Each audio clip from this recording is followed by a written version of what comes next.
долларын сайтууд явж байгаа ах хүртэл өөрийн гэсэн амар том зовлонтой bro I'm so miserable гэдэг хэлсэн байхгүй. Одоо bro надаас ахалтай гэхдээ зүгээр bro I'm so miserable. You know why? гэж ингээд амар хэлж байгаа. За үгүй guys би сүүлийн нэг 8 сар орчим байна уу баг Европт digital entrepreneur, solo entrepreneur гэдэг хэм маягаар амьдарч байна.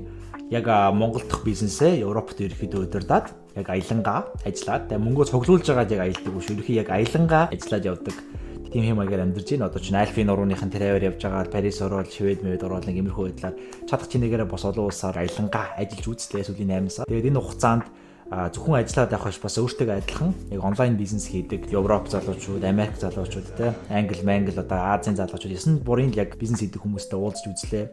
Тэгээ таад мэдхгүй Luke Belmore-ийн Capital Club гэдэг одоо community байдаг. Тэрнийх нь хүртэл уулзалтан дээр Budapest гэдэг хотод болоход нь орч үзлээ. Янз янзын мундаг крипто хийдэг залуучуудтай уулзч үзлээ. Тэгээ өөрийгөө харьцууллаа, Монгол залуучуудын хүмүүстэй харьцууллаа. Яаж юу н би өөрөө ч сайжрах уу? Бас хэдүүлээ Монгол залуучууд гэсэн одоо digital entrepreneur болж олон улсад томрох уу те гэдэг үндснэл юмнаас судлаа. Тэгээд энэ бичлэг ерөөхдөө юуны тухай гэхээр сүүлийн миний 8 сарын хугацаанд Европод онлайнаар ажиллах хугацаанд сурсан, ойлгосон 3 зүйл болон Монгол залуу яг Европ залуучуудтай харьцуулахад яг юу дутагддаг. Тэгээд яг энэ бүх зүйлүүдийг ойлгож байгаа 3 take away буюу хэрвээ та ч гэсэн онлайнаар ажиллахыг хүсэж байгаа бол энэ 3 зүйлийг бас ойлгоорой гэж би зүгээр туршлага дээрээс үндэслээд хийж байгаа юм аа. За эхний зүйл юу вэ гэхлээрээ хамгийн чухал зүйл нь solo entrepreneur буюу хүн ганцаараа ажиллаад эхлэхээр яг дижитал ертөнцид ажиллаад эхлэхээр номер 1 юм байдаг нь юу гэхээр хинч танд юу хийхээ чинь зааж өгдөггүй. Та өөрийгөө мотивацжуулах хэрэгтэй. За мотивац байхгүй бол өөрийгөө сахилга баттай байлгах хэрэгтэй. Сахилга бат байхгүй зарим тохиолдолд сандарн эргэлцэн те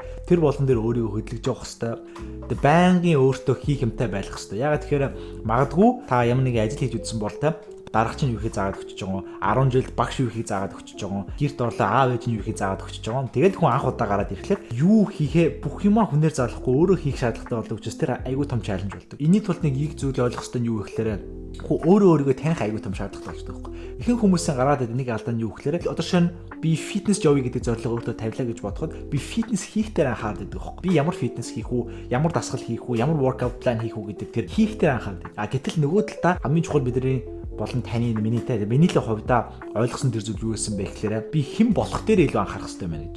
Би фитнес хийдэг хүн болчих юм бол дасгал хийнэ гэдэг юм угаасаа дагалдцдаг байтал харин фитнес хийдэг хүмүүс яадаг вэ гэхээр I have to гэдэг ярьдаг байхгүй. Би фитнест явмаар би фитнес хийх хэрэгтэй, би дасгал хийх хэрэгтэй, би эрүүл хооллох ёстой гэж ярьдаг. Харин фитнесийг амьдралынхаа хэм маяг болгоцсон хүмүүс бол ерөөсөө тэгж ирдэг шүү дээ. Угаасаа л би өөрийнхөө биендээ анхаарал тавьдаг, би дасгал хийдэг хүн. Тэгэхээр юу гэсэн үг вэ гэхээр хүний үйлдэл нь өөрөө тэр тухайн хүний identity буюу тухайн хүний өөрийгөө юу гэж тодорхойлж байгаас нэг хол давдаггүй гэж байна. Тэгэхээр одоо магадгүй алимны мод байлаа гэж тэр алим онлайн явж бодоход модноос нэг хол юм чадахгүй шүү дээ. Тэрнтэй адилхан та өөрөө ямар хүн байна тэр хэмжээгээр үйлдэл чинь тэр шиг л байна гэсэн үг. Хэрвээ та өөрийгөө магадгүй би онлайнаар орлого олж чаддаггүй одоо хүн ч юм уу би энэ мөнгийг хүртэх ирэхгүй ч юм уу те өөрийгөө та гэхлээр би ийм хүн гэж хүлээн зөвшөөрөхгүй болвол 1000 ямар ч үйлдэл хийсэн онлайн шоп ажиллах нь фитнес явна уу нэмэргүй гэсэн. Та юм хийхээсээ өмнө эхлээд би угаасаа ийм хүн гэдгээ эхлээд хүлэмжшүүлэх хэрэгтэй буюу өөрийгөө хүлэмжшүүлэх хэрэгтэй гэдэг нь амар чухал ойлголт. Хэрвээ таны анх удаа сонсож байгаа бол жоохон эвгүй санагдаж магадгүй. Гэхдээ та ямар нэгэн зорилго тавиад тэрнийхээ араас яваад тэгээ яг бүтлгүүтээ олон удаа бүтлгүүцснийхаа дараа магадгүй ойлгож эхлэх баг. Ерөнхийдөө олон удаа бүтлгүүцсэн хүмүүс бол миний ярьж байгааг бүр вау гэдээ ойлгож байгаа. Юм хийгээд байдаг зорилгод үр дүн хүрдэггүй. Гэхдээ яг хүн юу гэхээр өөрийнхөө identity дээр тулгуурласан зүйлээр тултал нийдэг гэсэн. Тэгэхээр юу гэхээр хийх дээрээ биш байх дээрээ буюу хэн болох дээрээ анхаар тэгээд тэр хэн болох дээрээ л төвлөрөх юм бол үйлдэл чи араас нь дагалдаг гараад ирдэг гэсэн үг. За хоёрдугаар миний ойлгосон аюул чухал зүйл нь юу байсан бэ гэхлээр Instagram дээрээ social media дээрээс харж байгаагаас бүх зүйл удаан байдаг. Яг бид нэг social media дээр харангуут хүмүүсийн хүн болгоны амьдрал айгүй гоё те хүн болгон өнөөдөр нийгэм туршаал маргааш мөнгөтэй айгүй гоё амьдраад байгаа юм шиг байна. Яг үнэндээ бодит байдал те өнөөдөр ихэлсэн ажил яг бодит байдал болох гэж амар их ажил ордог. Асар их ажил, асар их цаг хугацаа, асар их хөвдөл зовлон шаналлтай алаан болдог. Тэгээд энийг яг ажиллаж үзээгүй хүн бол ингээд вау гаднаас ороод ийм амархан юм байна гэж бодоод ороод ирдэг. Одоо шинэ магадгүй барилгатай ажиллах хэцүү те ийм ажил хийдэг. Биеэр очих хэцүү гэхдээ онлайнаар ажиллах амархан гэж бодоод ирдэг. Гэтэл яг үнэндээ үгүй бас ялгаагүй шүү дээ. Эсвэргээр бүр их mental work болно те зарим тохиолдолд яг яхаа мэдэхгүй гацсан яг алин зөв алин бурууг нь мэдэхгүй өчнөө энэ дунд чи ингээд нэг юм алаанууд ерөөхдөө бол болдог. Онлайн бизнес хийнэ гэдэг нь одоо магадгүй зүгээр хар ажил хийж байгаа ч юм уу эсвэл барилга дээр ажиллаж байгаа ч юм уу те яг бидний хүнд гэж боддог ажлуудаас амархаа ингэ бодчихдаг бол бас үгүй. Ерөөхдөө бол бас л тогтмол өөрийгөө хөгжүүлэх шаардлагатай, тогтмол ажиллах шаардлагатай те. Ер нь бол баг шулуух хэлэхэд амарлах гэж байхгүй шүү дээ. 24/7 ажил нь ягаад тэгэхээр ер нь бол хүмүүс 9 to 5 9-аас 5-ын хооронд ажилладаг ажлаасаа гарангуутаа тэгээд баг $24 ордог гэдэг бол тэр бол ер нь бол үнэ. Ер нь бол тэгээд тогтмол ажиллана. Ягаад тэгэхээр бизнес дээр миний ажилласан юм юу байсан бэ гэхээр хин хамгийн хурдан юм үйлдэл авж байгаа, хурдан явж байгаа нь ер нь зах зээл дээрээс хамгийн их мөнгийг нь хосож авдаг юм байна гэдэг би ойлгосон. Би өөрөө энэ гашуунаар туршижсан байхгүй. Би яасан бэ гэхээр би яг деталийн хэлэхгүй зөв. Гэтэ яасан бэ гэхээр Instagram дээр би нэг тренд харсан. Энэ нэг амар тренд байсан. Энэ тренд бол амар явах юм байна гэж би дотроо бодоод тэгээ би тэрийг туршиж үзэх гээд энэ бизнесийг яг ингэ туршиж үзчихвэл амар явах юм гэж би бодож байсан байхгүй. Тэгээ би хийх гэсэн би арай болоогүй дээ. Би ингээл гэл өөртөө эргэлзээл баг сар явсан. Тэгсэн чинь тэгээ байдсан чинь нэг Instagram дээр Монгол гар аль үжээ тэрийг туршаад хийгээд орлого олоод эхэлсэн байсан байхгүй. Тэгээ би нэг сарын өмнө харсан шүү дээ. Би яагаад гингүүтээ би тэр гашуунаар турш үзсэн байхгүй. Сурсан гэсэн үг. Зүгээр л би харсан гэхдээ тэрийг хийх надад за тэгж байгаа зүйл өөртөө итгээгүй. За нэг тэр нэмнээд болгосныхаа дараа энийгээ болгосныхаа дараа гэж би хойшлуулсаар агаад тэндээ билээ мөнгө олох боломж алдаж ирсэн байхгүй. Тэгэхээр яг тэрнтэй адилхан тэмхүү тохиолдол айгүйх гардаг. Тэгэхээр миний хоёр дахь сурсан зүйл бол ерөөсө хурдтай аль бол хурдан байлгах хэрэгтэй. Гэхдээ таны төсөөснөөс чинь хамаагүй их цаг хугацаа ордог. Тэр нь гэхдээ энгийн шүү гэж хэлэх гээд. Яг тэр хүмүүс төсөөлөхдөө магадгүй би юм бэ жимд яваад ихний өдрөөр шууд төмөр өргөж гэж бодол амар хүнд байдаг. Тэгээ магадгүй сар яваад сайжирч гэж бодож сар яваад байдаг сайжирдаг 3 сар явдаг ямар ч өөрчлөлт гардаггүй. Гэтэл тэ угаасаа л ийм удаан байх хэрэгтэй гэтэл тэрийг нь тэгээ бодсон байдаг гэсэн. Энэ 3 дахь ойлгосон зүйл юу байсан бэ гэхээр pain is the price of progress гэдэг ойлголт байсан. Энэ юу гэсэн үг гэхээр өвдөлт бол үр дүнгийн төлөөснө гэж. Та ямар ч төвшөнд байж болно. Гэхдээ дараагийн төвшөндөө гарах байгаа бол гарахыг хүсчил байгаа бол өвдөлт гэдэг зүйл хэцүү байдал гэдэг зүйлээс зугатаж чадахгүй. Юу гэхээр та одоо магадгүй эхний 5 сая олохгүй зовж магадгүй 5 сая олчоод 15 саяар зовж магадгүй 15 сая олчоод 50 сая руу 50 саяас 100 сая ингээд төвшөнд. Гэхдээ яаж томорсон миний уулзсан бүр тэр бараг долларын сайтанд л явж байгаа ах хүртэл өөрийн гэсэн амар том зовлонтой bro I'm so miserable гэдэг хэлсэн байхгүй. Одоо bro надаас ахалтай гэхдээ зүгээр bro I'm so miserable. You know why? гэж ингээд амар хэлбэлж гэж байгаа байхгүй.